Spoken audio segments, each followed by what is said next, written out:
So you guys would probably know by now that we use solar panels to generate electricity to pump water from the borehole, which is right over here, to pump waters directly to the tanks. That's tank number 1. It fell over because the platform broke and it pierced the tank from the bottom and it fell over, so we need to replace that. But that is tank number 2 over there, and that is tank number 3 over there. So the borehole pumps water directly to the tanks, and we don't have any backup batteries. That means if the sun is out right now, then we're supposed to have water being pumped. However, that is being controlled by this controller over here. So on a normal day when the sun is out like now, it's 10 to 12 in the afternoon. If I come closer, if the sun comes up, this light starts going on. It goes on, it should go on. That means there's electricity coming from the solar panel, and it's giving electricity to this controller over here. That means the pump will also work. And then all I do is, right at the bottom there's a switch.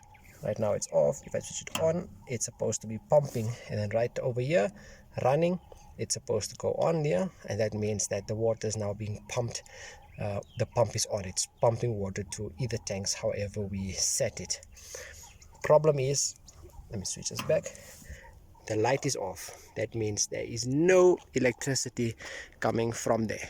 So let me show you what we're gonna do to fix that.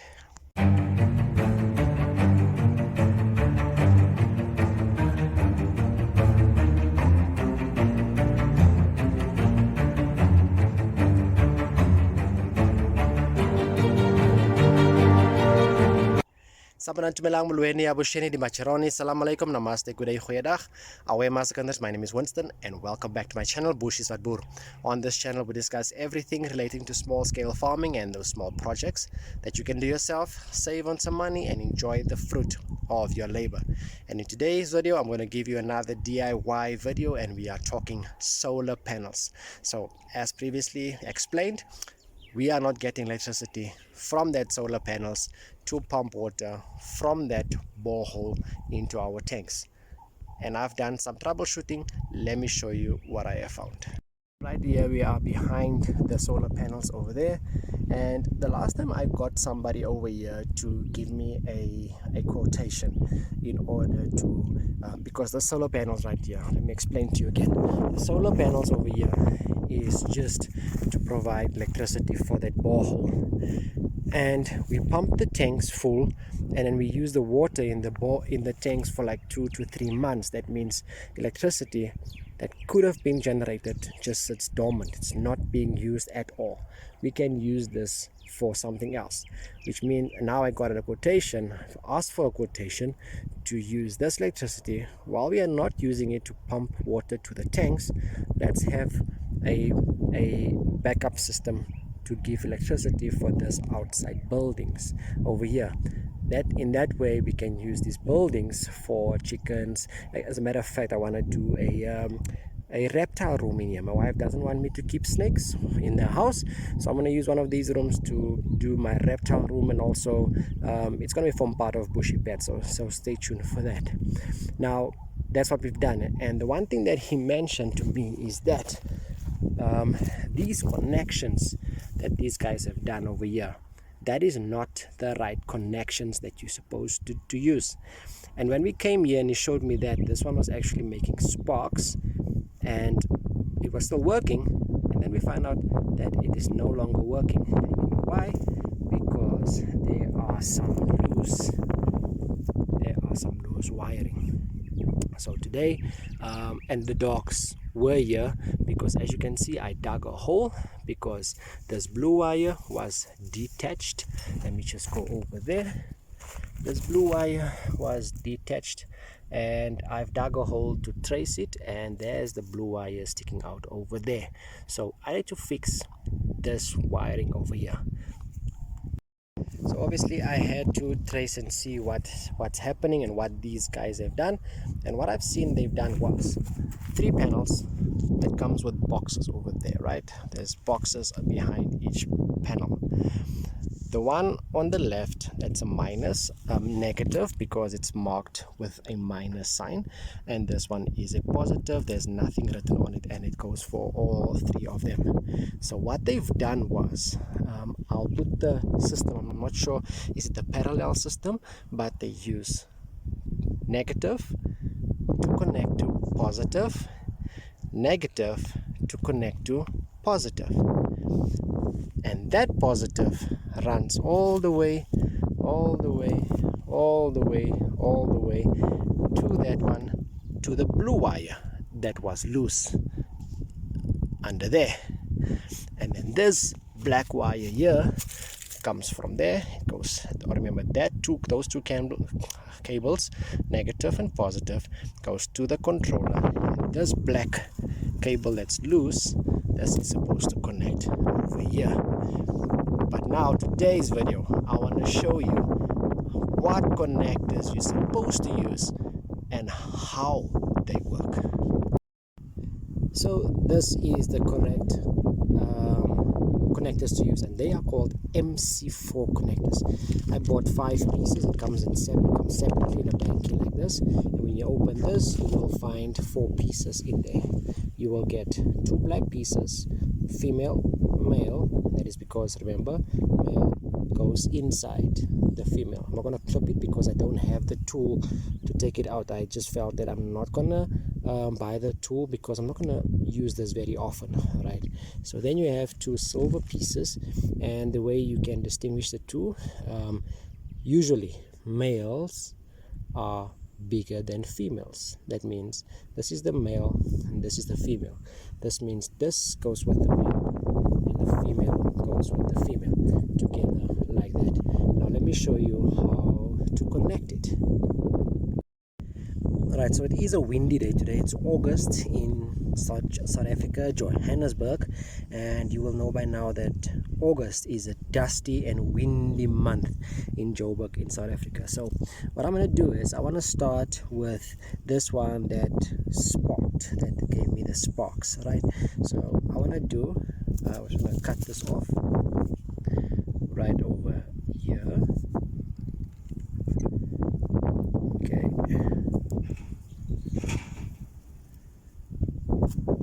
Right over there and right over here. So now we have 2 separate pieces that we are going to connect to each other using the MC4 connector. So what is the first step that I want to do? Remember those silver pieces, regardless of where the male and the female comes in, for me it doesn't matter. For me, I use a rule of thumb that your right hand is a stronger hand, so I'm gonna use the male on the right hand to go in this way to clip into the female like this. Male goes into the female. That's just the rule that I normally that I created for myself in order to know that I've always have the female on my left hand side and the male being the most dominant one. I'm not saying that all males are dominant, it's just a standard rule that I'm going to use. So if this is the left hand side, which means it's going to be the female, the smaller one, then what I want to do is I want to expose the copper wire to about there. You can see that tip, I want it to slightly be, I want this tip slightly, the rule is actually just for 1 centimeter, just to expose it until there, just for this piece to touch in there, because you're going to crimp this. But what I like to do is I'd like to push it a little bit further in so that it touches there. You're going to crimp it there, but I want it to touch a little bit further. So what I'm going to do is I'm going to take that part and I'm going to expose the copper wire right about there. I'll show you when I'm done. And there you go.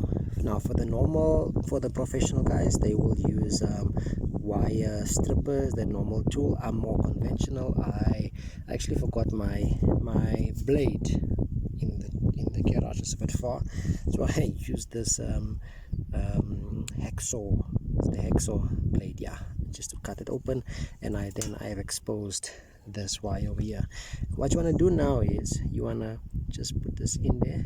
You can see how deep it goes in there, but you only want it up until there. Now if you had a crimping tool, you would use your crimping tool to crimp this over here.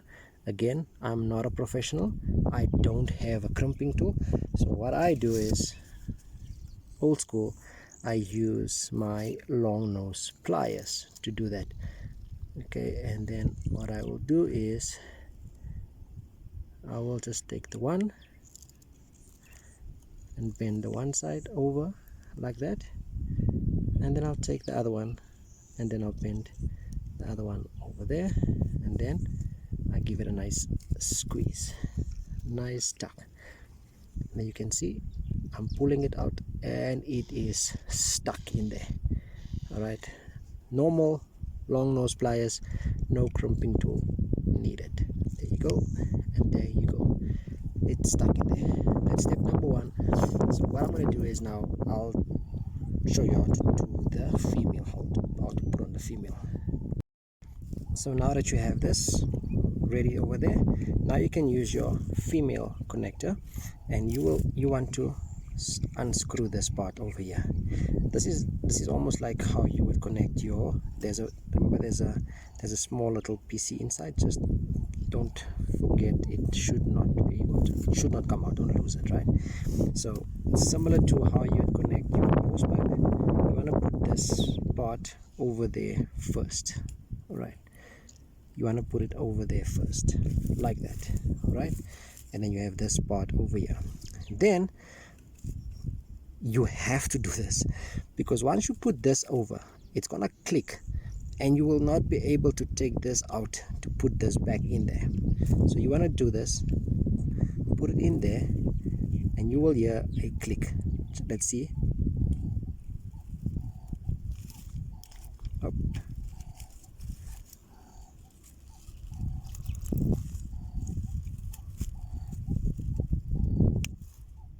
Did you hear that? There you have a click. I'm gonna pull this, you will not be able to come out. Right, I'm trying to pull it, it does not come out because it clicked in. And what you want to do now is take this part and just you just want to tighten this up until it's nice and tight. And there you have your female connected. Let's go around and do the male part. Right, so now we have the female part. We have the male. We have the female left hand side, we have the male the right hand side. So what I'm going to do right now is, this is the part that goes with the female. I'm going to mark it where I want to strip it. Remember, I just leave a small little PC over there, and then I want to mark it and strip the copper wire right about there. Let me do that and I'll show you what it looks like. And there you have the male part stripped. And all I want to do now is put this over here until there. Just want to show you that the crimping part is flush with the cable. So all I do now is I use my long nose plier that I have way over here, and then I crimp the one.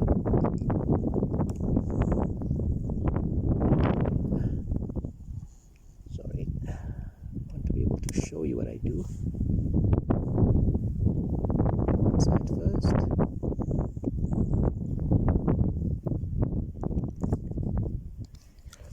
That's the one side over there. Show you. And then I take the other part over like this. Go from this side so you can be able to see. And then I just give it a squeeze.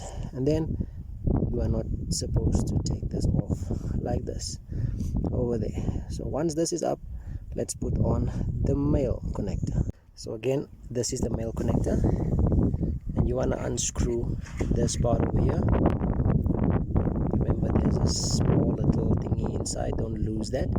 This part goes in first, right over there. Make sure it goes in first, like that, because once you put this in, it's gonna click. You will not be able to use it again. You're gonna have to cut it off and you buy another one. So let's put this over here, in there, and let's wait for here. Listen to the click. There you go. You heard that? If I pull it out, it's not gonna come out. And now all I have to do is come and close this part over here and just tighten it up. Now that tool that I told you about, there's one that holds on here and there's one that holds over here, and then it will be easily to close. But as you can see, I've closed it with my hands using no tool at all.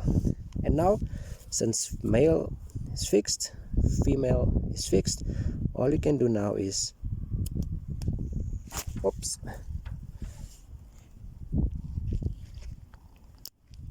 there you go, connect the two together, right? And you will not be able to take this out. Remember, the tool that you have, if you want to disconnect, let me just put my hand there so the camera can focus.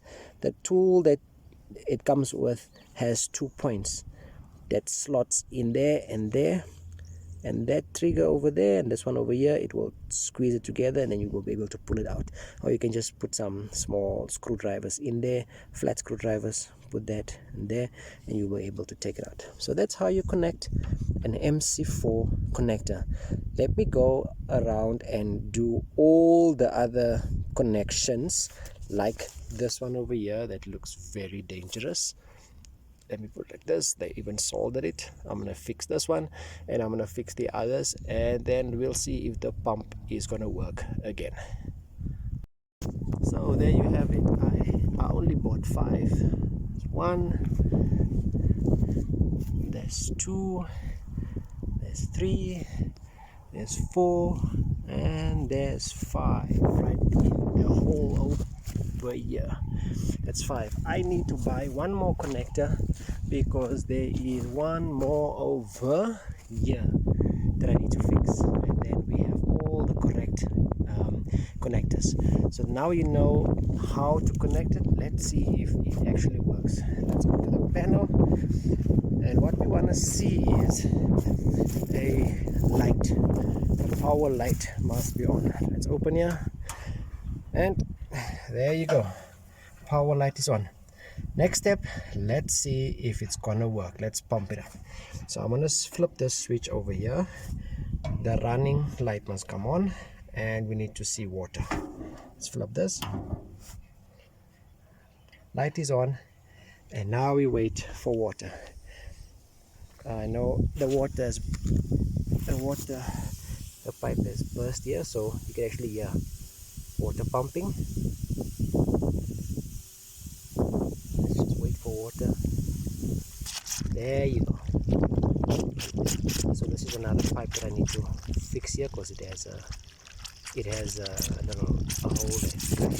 So let me leave this pump on because I need to fill up that tank over there. It's currently pumping to that tank, and I need some water there because that tank is running low. So all that's left for me to do is I need to tidy up. So I'm not going to leave that there. I brought this pipe because I want to put these wires in the pipe and fill that hole again, and I want to tidy up these wires that are running around like this because the dogs, I know for a fact that it's the dogs that ripped that wire out. They bit it and they pulled it because these wires were laying that way. And if you guys know that we breed registered Boer bulls, it's an excellent security. I love them as security, but they are a nuisance. They are, most of the things that we need to fix is because of them. So I don't know what to do with them. I can't get rid of them, but yeah, that's more for tomorrow. So we tidy up this, and then I'll show you what it looks like when I am done.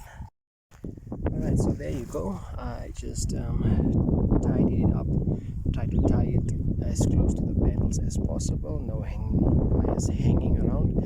If the dogs come now and pull any of these wires, I swear I am going to sell them all and get me dogs that are not as destructive as this. So there you go.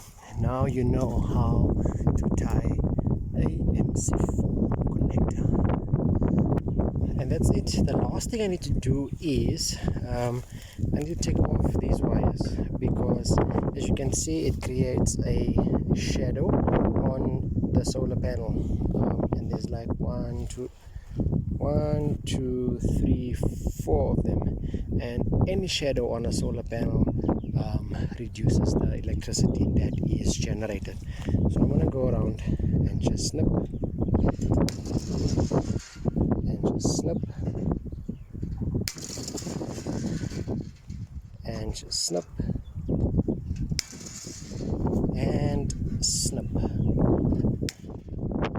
What we are doing now, maximizing the electricity generation. All I'm going to do is I'm going to wipe it off and then we are done. So guys, that's how you connect MC4 connectors to your solar panels, to get it properly connected, the wires properly connected, tidying it up. I also lifted it up here and put these logs over here so it can lift up the ground so that the grass don't grow, and give it shadow to reduce the electricity, the amount of electricity that's being generated by these panels. So if you like this video, give me a thumbs up. If you don't, give me the thumbs down. If you have any questions, suggestions, comments, if you are the expert and you want to critique my work, please leave them in the comment section down below. And if you haven't subscribed as yet, please destroy the subscribe button and the notification bell so you can be notified whenever we have a new update. But that's it from me for now. Until next time, keep well, stay safe, stay blessed. Away.